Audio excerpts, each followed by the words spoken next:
Assalamualaikum warahmatullahi wabarakatuh. Para mahasiswa sekalian, semoga Anda semua dalam keadaan sehat walafiat dan selalu dalam lindungan Allah Subhanahu wa taala.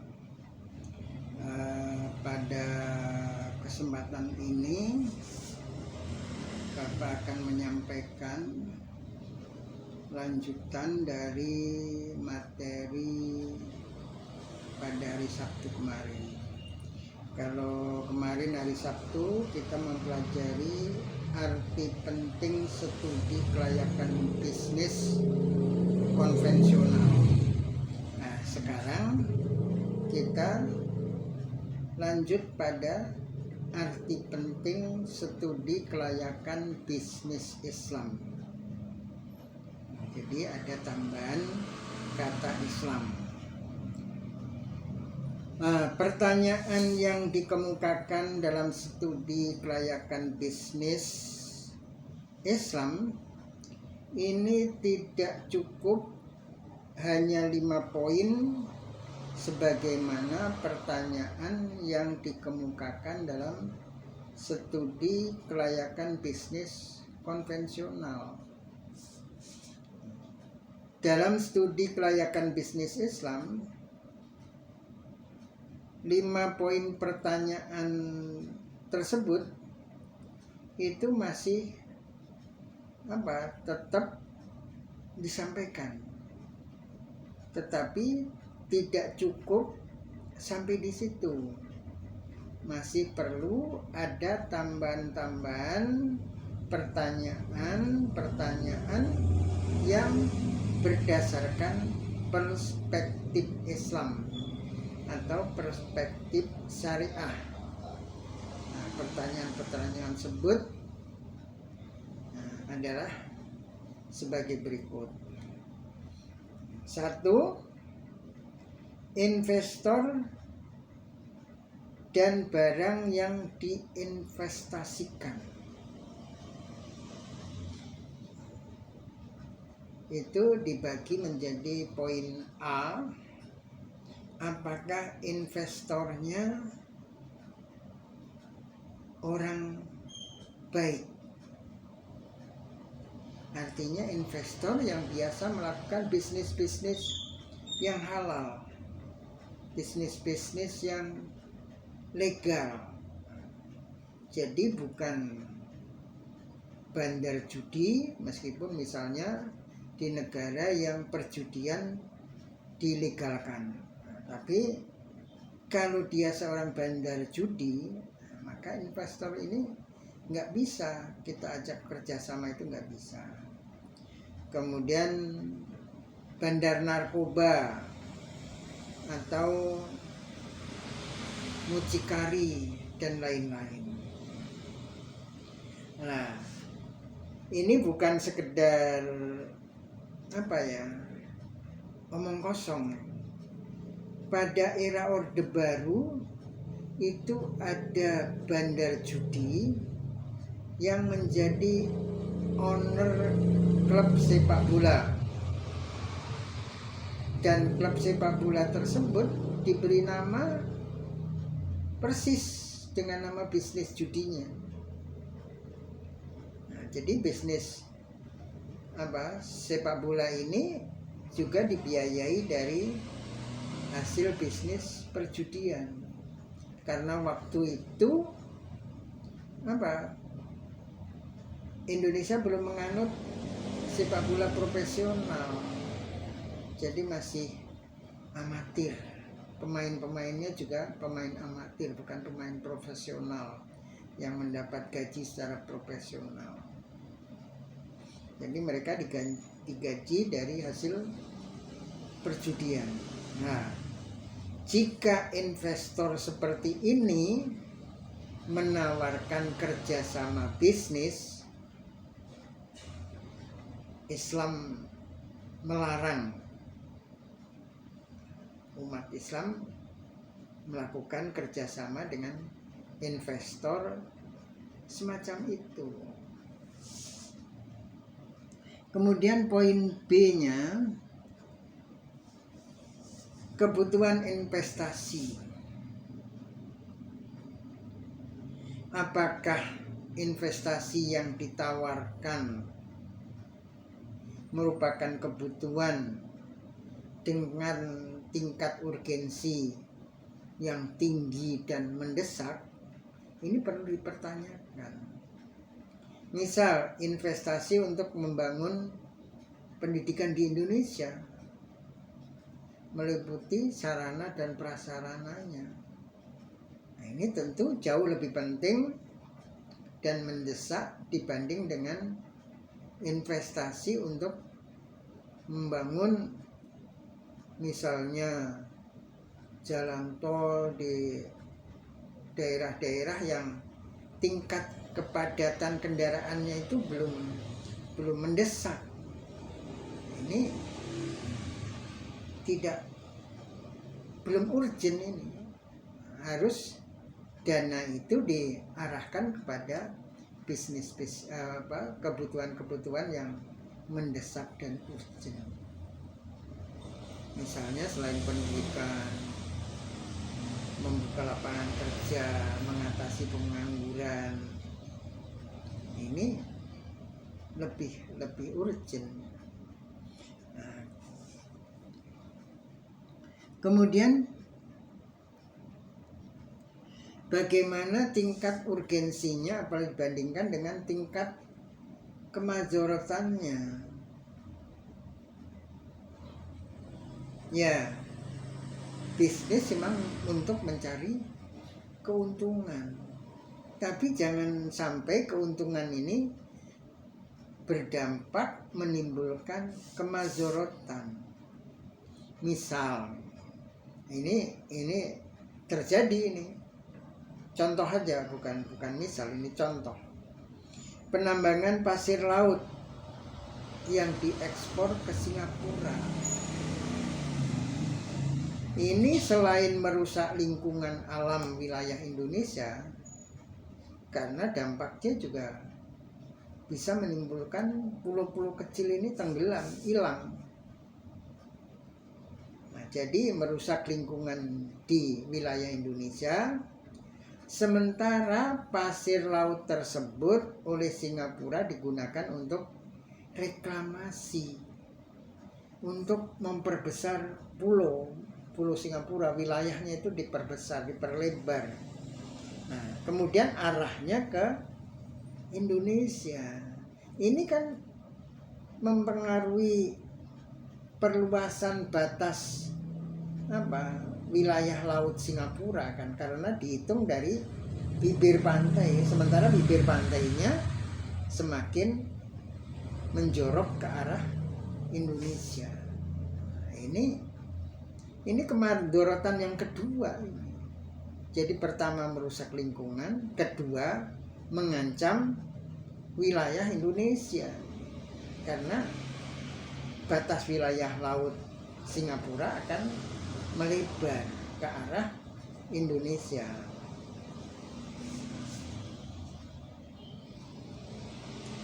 Jika kemadorotannya membahayakan lingkungan, masyarakat dan alam, Islam sangat melarang umat manusia merusak alam.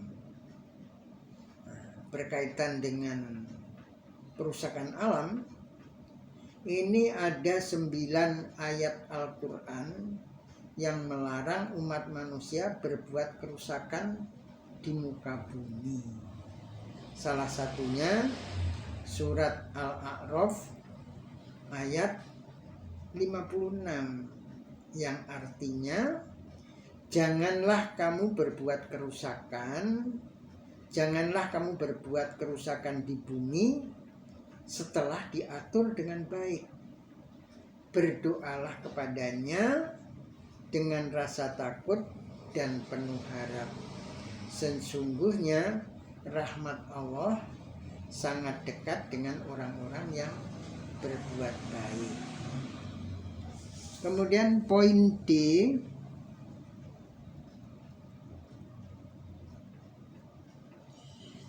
apakah harta yang diinvestasikan ada unsur riba? Ini sangat penting dan perlu dicermati. Misal, ini banyak terjadi di Indonesia ini. Misal, kan bank-bank syariah itu kan induknya itu bank konvensional. Itu apa artinya? Jadi bank konvensional yang berbasis riba ini memberikan investasi kepada bank syariah yang harusnya berbasis non riba. Nah ini terus bagaimana cara mainnya ini? Kan susah, nggak bisa fair play ini, karena medannya ini medan riba. Jadi bagaimana bank syariah bisa menjalankan bisnisnya 100% berdasarkan syariah atau 100% bebas riba. Sementara bank syariah tersebut harus memberikan return kepada pemberi investasi, yaitu bank induknya yang bank konvensional yang berbasis riba. Nah, akhirnya apa? Banyak bank syariah hanya sekedar label dan mengganti istilah manajemen keuangannya dengan istilah-istilah yang kelihatan syar'i. Misal, bunga diganti bagi untung, yang pada hakikatnya itu tadi.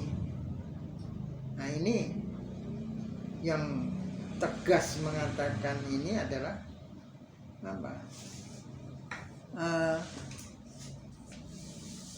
Indra Wibowo, Stephen Indra Wibowo itu mengatakan dengan tegas, dia mengatakan apa? Belum ada bank syariah di Indonesia yang benar-benar bebas riba, 100% bebas riba, kata Stephen Indra Wibowo. Stephen Indra Wibowo itu konsisten. Dia begitu jadi mu'alaf, terus dia apa? Dia mempelajari ajaran Islam begitu menjadi mu'alaf.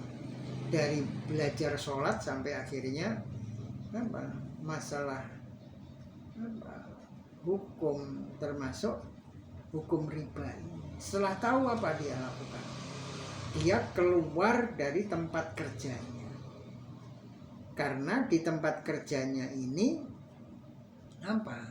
Ada unit yang melakukan bisnis riba. Padahal ini bukan unit dia tempat kerja, tapi apa? Kantor besarnya itu kan punya unit-unit banyak sekali. Nah, unit tempat dia kerja itu nggak main riba, tapi ada unit lain yang bisnis riba. Ini Indra Wibowo melihatnya cermat.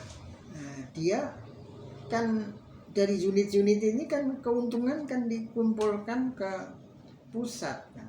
Kemudian dari pusat dibagi ke unit-unit, semua unit itu. Jadi dia mengatakan ini nggak bersih ini harta ini. Terus akhirnya dia keluar, resign. Padahal gajinya berapa? Sebulan sekitar 300 juta rupiah.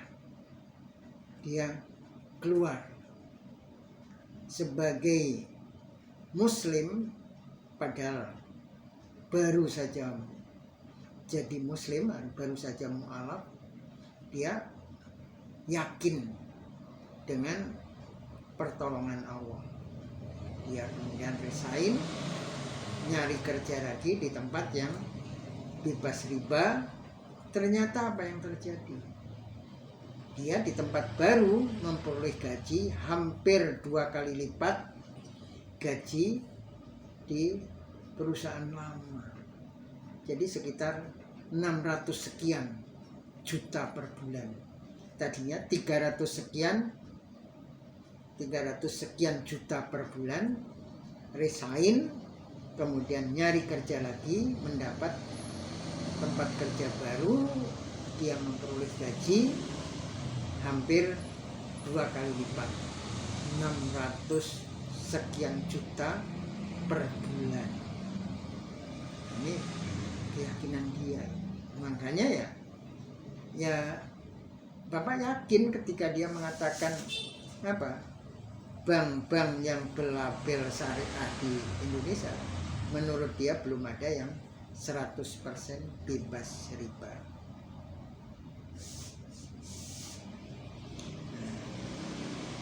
Akhirnya bank-bank syariah itu hanya sekedar label dan mengganti istilah manajemen keuangan supaya kelihatan syar'i. Pada hakikatnya tetap riba. Bahkan manajemen bagi untung seperti ini dalam aplikasinya lebih membebani nasabah dibandingkan dengan sistem bunga dalam bank konvensional. Karena bisnis is business.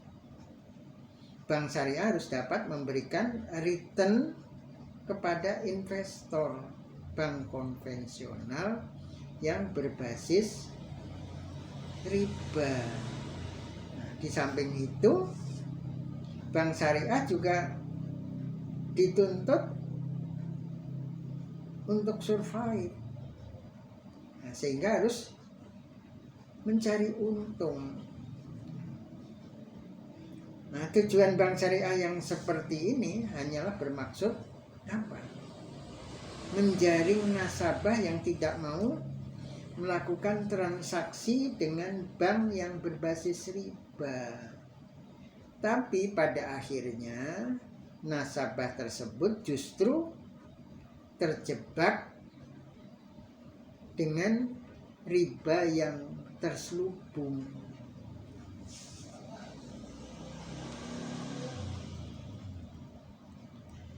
Kemudian poin E, apakah transaksi investasi jelas, transparan, dan tidak mengandung gharar? Nah, misal transaksi beberapa eksploitasi tambang di Indonesia itu tidak begitu jelas.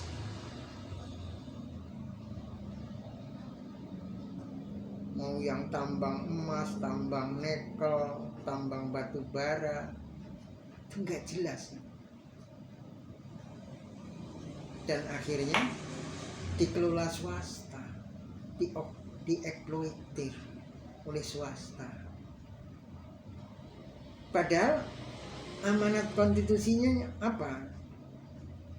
Nah, itu Anda bisa nyimak pada dalam UUD 1945 pasal 33 ayat 3 yang berbunyi, bumi dan air dan kekayaan alam yang terkandung di dalamnya dikuasai oleh negara dan dipergunakan untuk sebesar-besarnya kemakmuran rakyat.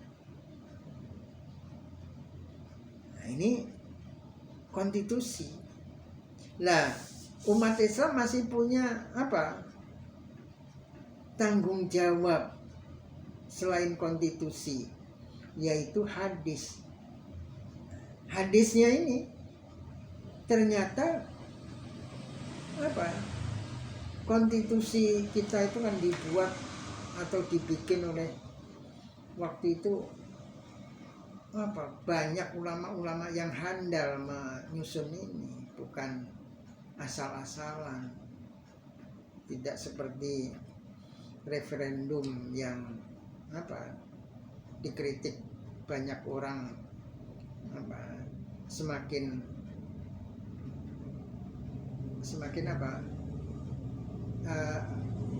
amandemen UUD 45 itu ya menjadi acak-acakan, dikritik oleh banyak pakar atau banyak ahli, dikatakan banyak acak-acakan. Nah, ini konstitusi kita ini pasal 33 ayat 3 tadi ternyata selaras dengan hadis Nabi yang bunyinya atau bunyi artinya kaum muslimin berserikat dalam 3 perkara, yaitu padang rumput, air, dan api. Ini hadis riwayat Abu Daud dan Ahmad. Dengan demikian, menurut studi kelayakan bisnis Islam, eksploitasi dan perdagangan barang-barang yang menyangkut kebutuhan umum masyarakat banyak, misalnya air, hasil hutan, energi atau api. Dalam hadisnya kan disebut api, itu energi, seperti BBM, BBG, dan listrik.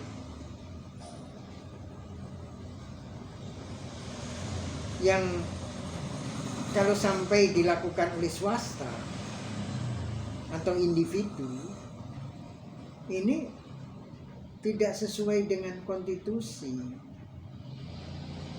Beda halnya kalau dilakukan oleh individu, tapi individu ini taat dengan konstitusi atau taat dengan hadis, seperti yang dilakukan oleh Khalifah Utsman bin Affan ketika umat Islam hijrah ke Madinah. Itu Nabi melihat fenomena susahnya air. Ya, airnya ada, tapi harganya yang tinggi, mencekik. Karena di situ di Madinah ada sumur milik orang Yahudi yang bernama Ruman, sehingga sumur itu disebut sumur Ruman. Nah, ini kalau kebetulan sumur Ruman ini nggak pernah kering airnya, meskipun yang kemarau yang puncaknya kemarau pun itu nggak kering. Nah, ini sehingga ketika sumur-sumur yang lain kering, lah Ruman menaikkan harga yang setinggi-tingginya. Karena air ini kebutuhan hidup, maka ya orang tetap beli meskipun mahal.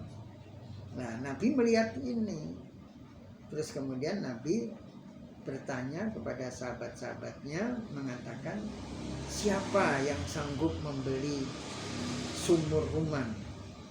Terus akhirnya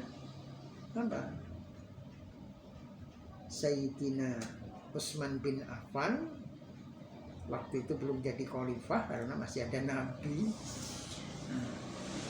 beliau sanggup membeli. Dan ini juga hebatnya Sayyidina Utsman dalam berdiplomasi, melakukan transaksi supaya berhasil membeli sumur Ruman. Nah, Ruman itu tentu saja karena sumur ini ya sumber keuangan dia yang nggak pernah kering, nggak gampang mau dibeli itu nggak gampang. Terus akhirnya Sayyidina Utsman menyatakan bahwa saya tidak akan membeli semuanya, saya membeli separuh aja. Terus Ruman menawar menawarkan dengan harga yang tinggi. Tadinya Ruman nggak ngerti itu, beli separuh itu gimana. Ya nanti hari ini misalnya Anda yang ngambil airnya, besok yang ngambil saya. Terus akhirnya Ruman, wah untung juga ini kalau saya tawarkan dengan harga yang tinggi. Tawarkan dengan harga yang tinggi. Karena Usman kaya raya, akhirnya harga berapapun dibeli. Itulah pentingnya orang Islam itu harus kaya. Jangan sampai langsung pasrah duluan. Ya kecuali sudah berusaha mati-matian tetap nggak kaya, itu takdir. Tapi dari awal jangan pasrah nggak mau kaya. Kita harus kaya, meneladani Khalifah Utsman bin Affan, sehingga Khalifah Utsman bin Affan itu banyak yang dilakukan dengan hartanya. Banyak yang dilakukan dengan hartanya, banyak yang dilakukan dengan pikirannya, termasuk menyusun mushaf. Itu kan zamannya Khalifah Utsman bin Affan. Nah, jadi akhirnya dibeli separuh. Setuju. Hari ini untuk Ruman, besok untuk Sayyidina Utsman. Nah ini ketika pada giliran Sayyidina Utsman, ini orang yang ngambil air itu dibebaskan, nggak dipungut harga sama sekali. Sehingga pada giliran Utsman itu orang ngambil air sebanyak-banyak, bahkan mungkin ya dimasukkan ke tandon, sehingga besok nggak perlu ngambil air. Sehingga yang terjadi? Pada gilirannya Ruman, nggak ada yang beli air sama sekali. Makanya Ruman merasa ini sumur sudah nggak ada gunanya, nggak bisa menghasilkan uang lagi. Akhirnya dia jual ke Sayyidina Utsman. Nah, sekarang gilirannya. Kalau waktu pembelian separuh itu Sayyidina Utsman, artinya Ruman yang punya posisi tawar yang tinggi, posisi bargaining yang tinggi, menawarkan dengan harga semahal-mahalnya. Nah, kemudian giliran Ruman menjual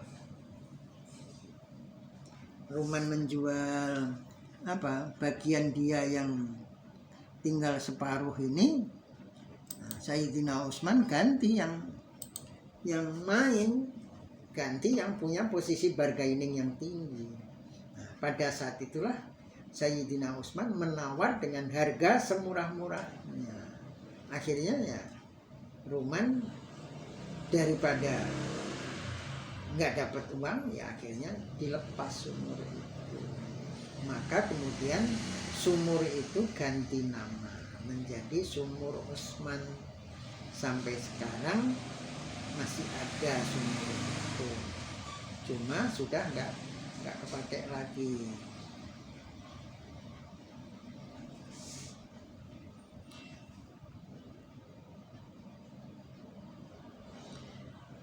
Nah kemudian banyak ini sebenarnya ya air kemasan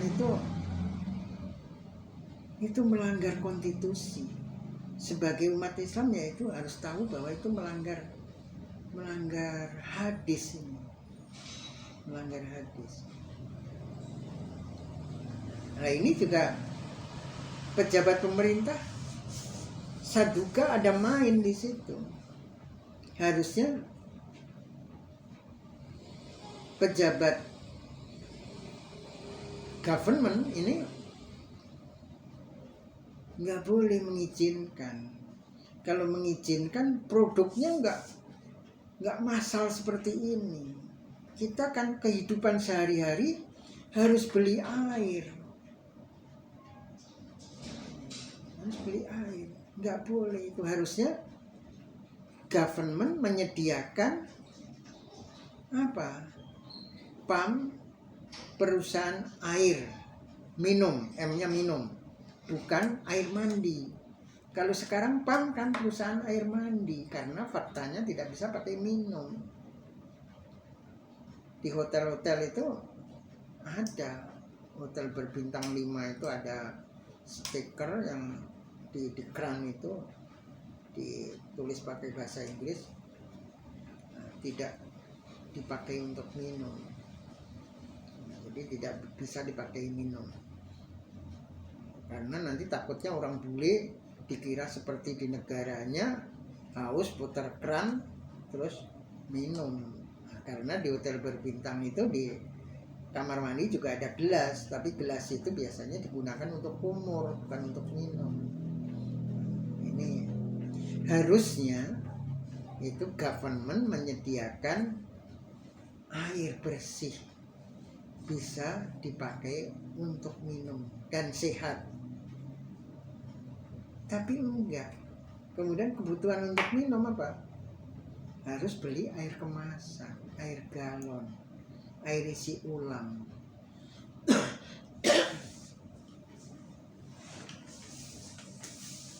Nah, ini Anda sebagai calon pemimpin masa depan harus tahu ini. Jadi jangan Anda anggap, nanti jangan-jangan Anda malah jualan air kemasan. Nah, ini ingat hadis ini. Umat Islam berserikat dalam 3 hal. Itu antara lain air. Jadi air nggak boleh diperjualbelikan seperti itu. Nah, jadi air kemasan itu ya untuk orang pergi aja. Tapi seharusnya ya kalau government menyediakan air bersih yang layak untuk minum, itu di tempat-tempat umum itu juga ada kontainer. Masa Indonesia yang banyak air, orang kalau kehausan bingung nyari air minum. Malah di Arab Saudi yang dilingkungin padang pasir, banyak kontainer di jalan-jalan. Anda haus tinggal muter keran minum. Kemudian juga masa kalah dengan India.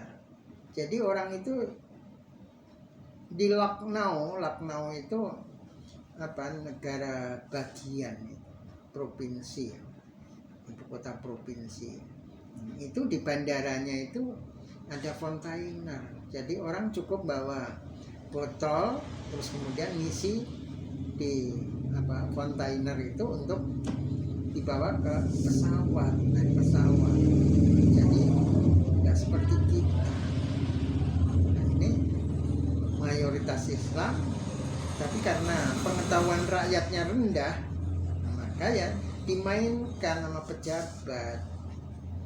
Pejabat itu dengan penjahat kan cuma beda 2 huruf aja itu. Jadi makanya ya mirip-mirip, seperti bendahara dengan benda haram itu juga dekat. Makanya bendahara yang banyak yang main benda haram karena dekat. Nah, ini contoh real ya.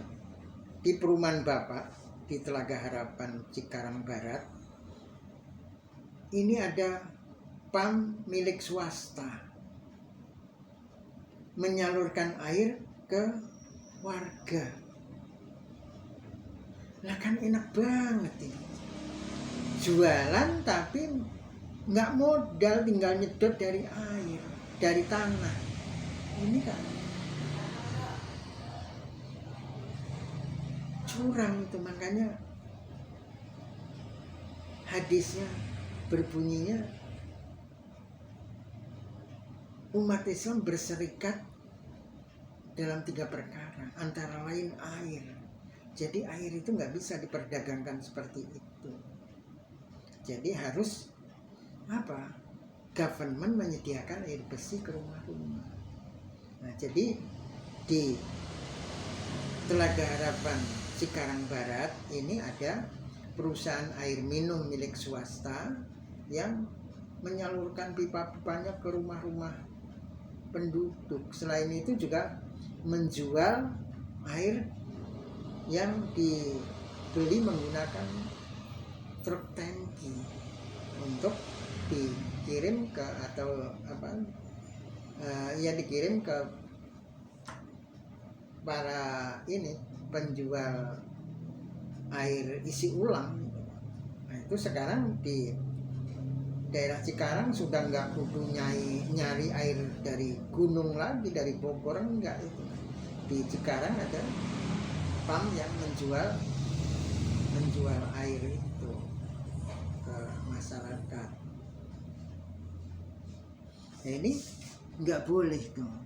Nah, kemudian lebih ini lagi di Kecamatan Tambulaka. Tambulaka itu Kabupaten Sumba Barat Daya. Jadi di Pulau Sumba, wilayah bagian Barat Daya. Nah, itu ada namanya kecamatan, yaitu Kecamatan Tambulaka. Nah, di situ ada warga keturunan Tionghoa yang menguasai sumber air alam. Jadi kebetulan di belakang rumahnya itu ada sumber air. Nah, itu dimiliki oleh dia. Nah, ini nggak ngerti saya. Kalau masyarakat pengetahuannya rendah, ya masih dapat dimaklumi. Meskipun seharusnya ya masyarakat harus pintar, cerdas, dan kritikal. Tapi ternyata pejabatnya juga nggak tahu, membiarkan aja itu. Nah, ini truk tangki air ini antri ngambil air dari situ. Nah, ini kan enak, sumber air alam, airnya dijual. Lah, ini yang harusnya kalau masyarakatnya nggak tahu, tapi pejabatnya harusnya tahu ini. Nggak tahu ini, konstitusi itu dikemanain ini. Harusnya, makanya sering Bapak katakan, jadikanlah konstitusi itu kitab suci kedua. Kalau kitab suci Anda cuma satu, kalau kitab suci Anda dua, jadikanlah kitab suci yang ketiga. Jadi dalam hidup Anda bernegara itu ada aturan-aturan yang Anda harus tahu. Anda nggak melanggar, tapi orang lain melanggar dan itu merugikan Anda. Itu Anda harus tahu. Jadi hal-hal semacam ini tidak boleh dilakukan, apalagi bagi umat Islam selain melanggar konstitusi juga melanggar hadis. Saya kira sampai di sini dulu. Sabtu depan kita lanjut lagi. Assalamualaikum warahmatullahi wabarakatuh.